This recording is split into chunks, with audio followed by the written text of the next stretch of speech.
नाज़रीन welcome back to दुनिया today. मेरे साथ स्टूडियोज़ में तशरीफ़ रखते हैं शाहज़ेन बुख्ती साहब, president Jamhoori Watan party Balochistan, chief coordinator for the party for the whole Pakistan. और मेरे साथ तशरीफ़ रखते हैं प्रोफेसर रसूल Bakhsh Rais sahab, Lahore university of management sciences में पढ़ाते हैं, इंटरनेशनल रिलेशन तज्ज़िया निगार हैं। Welcome back to the programme both of you. वक्फे से पहले प्रोफेसर हमारी बात हो रही थी मुशर्रफ के हवाले से कि ये बात बिल्कुल सही, आपकी भी बात बिल्कुल सही है, शाहज़ेन बुख्ती साहब की बात बिल्कुल सही है कि मुशर्रफ साहब ने जिस किस्म की लैंग्वेज इस्तेमाल की, जनरल मुशर्रफ ने, इंतहाई काबिल नफ़रत, गैर ज़िम्मेदाराना फॉर हेड ऑफ स्टेट, जो उन्होंने बात की कि बलोच लीडर्स को पता नहीं चलेगा कि क्या उनको हिट करेगा। लेकिन उन्होंने बात की मार्च 2005। मेरा सवाल ये था कि अगस्त 2006 में जो एक हादसा होता है या वाक़या होता है या जो एक्ट होता है, उसको आपस में कनेक्ट करने के लिए मज़ीद एविडेंस तो चाहिए होगी ना हमें। देखिए, जो तो सिलेक्टिव ऑपरेशन है वो तो हो रहा था कि मुख्तलिफ इलाक़ों में मुख्तलिफ कार्रवाइयाँ हो रही थीं और फिर उन्हीं कार्रवाइयों के तसलसल में नवाब अकबर भुट्टी साहब को निशाना बनाया गया। तो थोड़ा सा ये सवाल इसलिए पैदा होता है कि जो आर्मी के बहुत से लोग हैं सीनियर, मतलब मुझे कई दफ़ा मैंने मेरे असलम बेग को इस पर सुना है और भी आर्मी ऑफिसर्स का, वो ये कहते हैं कि ये एक एक्सीडेंट था, ये एक टारगेटेड नहीं था, ये एक एक्सीडेंट था, एक हादसा हुआ है वहाँ पे। उन्होंने इसकी रिस्पॉन्सिबिलिटी एक्सेप्ट नहीं की। ये मैंने हमने सुना है ये है ना। उसका तरीका क्या है? उसके लिए तरीका ये है कि या तो सुप्रीम कोर्ट जुडिशल कमीशन मुकर्रर करे, जिस तरह से कि बलोच रहनुमाओं ने कहा है, और वो जुडिशल कमीशन इस बात की प्रोब करे कि हुआ क्या है, या ये है कि पाकिस्तान की पार्लियामेंट, मैं समझता हूँ कि अदलिया से ज़्यादा जो जिम्मेदारी बनती है वो पाकिस्तान की पार्लियामेंट की बनती है कि पार्लियामान एक अपना कमीशन मुकर्रर करे। उस कमीशन में वो कंसल्ट कर सकते हैं जजेस को, लायर्स को, एक्सपर्ट्स को, और बाहर से लोगों को अगर बुलाना है उनको बुलाए और किसी नतीजे के ऊपर पहुँचे और ज़िम्मेदारी का तयन करें।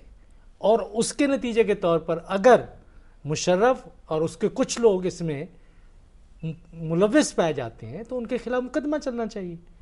बलोच रहनुमा यही बात कर रहे हैं और दुनिया में भी इस तरह से होता है कि जिस चीज़ के बारे में कुछ शकूकन शुबहात हैं और एक से ज़्यादा आ रहा हैं तो उसकी तहकीक फिर उस सतह के ऊपर होनी चाहिए ताकि हम किसी नतीजे पर पहुँचें। अच्छा शाहज़ेन साहब, PMLN के हवाले से बात हुई, आपने कहा कि भी आप उनके ज़ाहिर इंटरेस्ट में, उनके मकासद में आप शामिल नहीं, आपकी अपनी एक इंडिपेंडेंट स्ट्रगल है।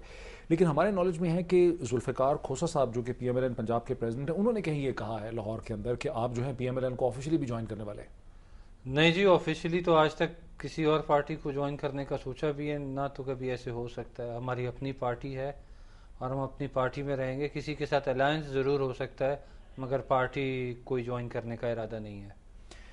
अच्छा ये बताइए कि जो लॉन्ग मार्च है, एक आपने ऑब्जेक्टिव बताया कि जो आर्मी की प्रेजेंस है मुख्तलिफ डिस्ट्रिक्ट में, उसको निकालने के लिए, उसको हाईलाइट करने के लिए आप ये लॉन्ग मार्च कर रहे हैं। इसके अलावा क्या मकासद इस लॉन्ग मार्च से अचीव हो सकेंगे? देखें, एक तो वो 1.5 लाख लोग अपने घरों को लौट सकेंगे।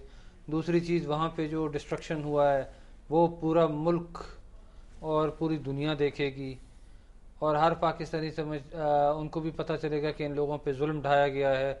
और सबसे बड़ी बात, ये लोग जो पिछले 4 सालों से दरपदर हो रहे हैं खुले आसमान के नीचे, किसी हुकूमत ने नहीं पूछा कि किस हाल में है। ऐसे लगता है कि ये इनको पाकिस्तानी ही नहीं मानते।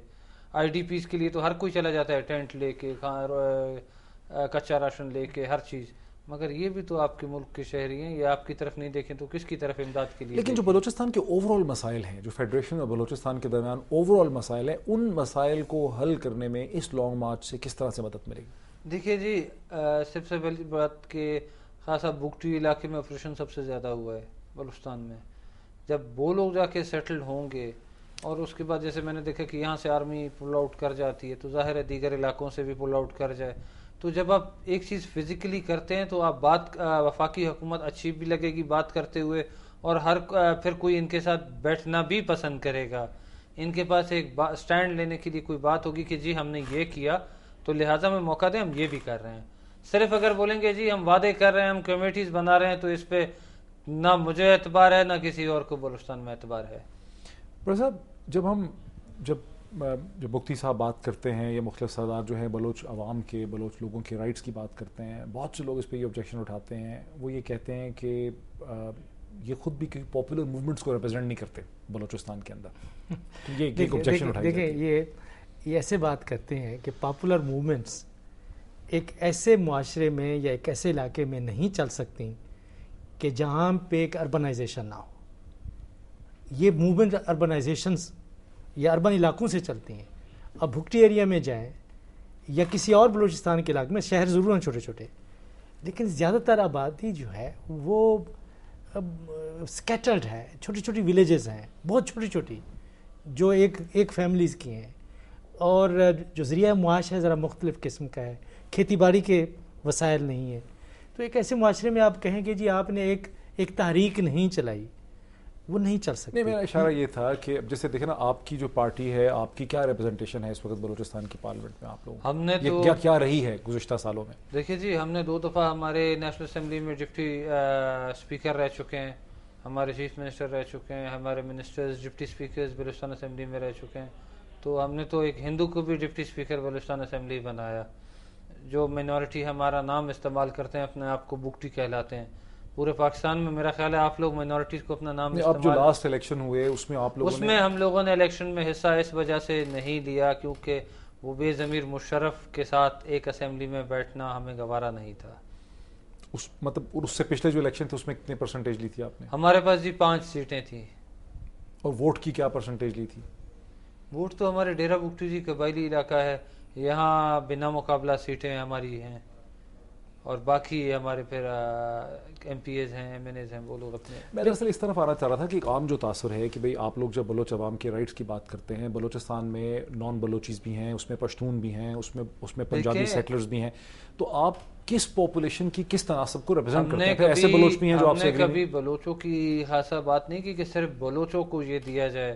بڑے نواب صاحب نے بھی ہمیشہ بلوچستان کی بات کی، بلوچستان میں رہنے والے ہر شخص کی بات کی. اور ہمارے گھر کے گرد نواب کوئی بلوچ پٹھان نہیں رہتے کوئٹہ میں، سارے پنجابی رہتے ہیں. تو ہم نے ہمیشہ سب کو حقوق دینے کی بات کی ہے، یہ نہیں کہ صرف بلوچوں کو دے دو اس کو نہ دے دو. تو ایسی یہ بالکل غلط بات ہے. اس کے باوجود جو سیٹلرز پہ حملے ہوتے ہیں، جو گیس فیلڈز پہ حملے ہوتے ہیں، جو ایک بات پائپ لائنز پہ حملے ہوتے ہیں، آپ نے مخالفت کبھی نہیں کی اس کی کھل کے؟ کنڈم نہیں کیا؟ 1951 سے یہ گیس نکل رہا ہے وہاں سے. 1951 سے لے کر مشرف دور حکومت تک کوئی حملے نہیں ہوئے. تب کیا فوج ان کا دفاع کر رہا تھا یا وہ لوگ دفاع کر رہے تھے؟ جب سے فوجوں کی مداخلت ہوئی تب سے کیوں بلاسٹ ہوئے، تب سے کیوں حملے شروع ہوئے، تب سے ایسی چیزیں سامنے کیوں آنا شروع ہوئیں؟ جب جہاں طاقت کا استعمال یا فوجوں کی مداخلت ہوئی ہے تب حالات بگڑتے گئے ہیں. ایگریڈ. آپ یہ کہہ رہے ہیں کہ کاز ہے، یعنی بنیادی طور پہ ایک کاز ایگزسٹ کیا کاز ہے؟ جو لوگ 51 سال سے گیس جب سے نکلا ہے تب سے ادھر ہی ہیں، کوئی بلاسٹ نہیں ہوا. جب فوج آتی ہے، اسٹیبلشمنٹ اپنی مداخلت کرتی ہے، تب بلاسٹنگ شروع ہو جاتی ہے. تو شاید ان لوگوں کا قصور نہیں ہے، اس میں کوئی اور. آپ یہ کہہ رہے ہیں نا کہ جو فوج کی پریزنس ہے اور جو زیادتی ہیں اس کی وجہ سے یہ حملے ہو رہے ہیں. میں یہ کہہ رہا ہوں کہ میں نے یہ نہیں کہا، میں نے کہا کہ جب فوجوں کی مداخلت ہوتی ہے تو حالات بجائے صحیح ہونے کے وہ مزید بگڑ جاتے ہیں. میں اس کو تھوڑا سا آگے بڑھاتا ہوں. بات سنیں کہ ہم نے پاکستان کی تاریخ میں دیکھا ہے کہ ایوب خان کا مارشل لا آیا، اس سے جو ایتھنک موومنٹس تھیں ایمرج ہوئیں، اس لیے کہ آپ نے جو نظام بنایا وہ فطری نہیں تھا. اس میں آپ نے کنونشن مسلم لیگ بنائی، اس میں لوگوں کو آپ نے کوآپٹ کیا، اور ایک فطری طریقے سے آپ نے جمہوریت کو نہیں پنپنے دیا، اور جو نمائندگی کا اصول تھا اس کو آپ نے ہمیشہ رد کیا اور ایک مینوفیکچرڈ پولیٹیکل نظام بنایا. سن لیجیے. Let me take a quick break. ناظرین ایک بریک لیتے ہیں اور بریک کے بعد ڈسکشن کو اسی پوائنٹ سے ہم آغاز کریں گے.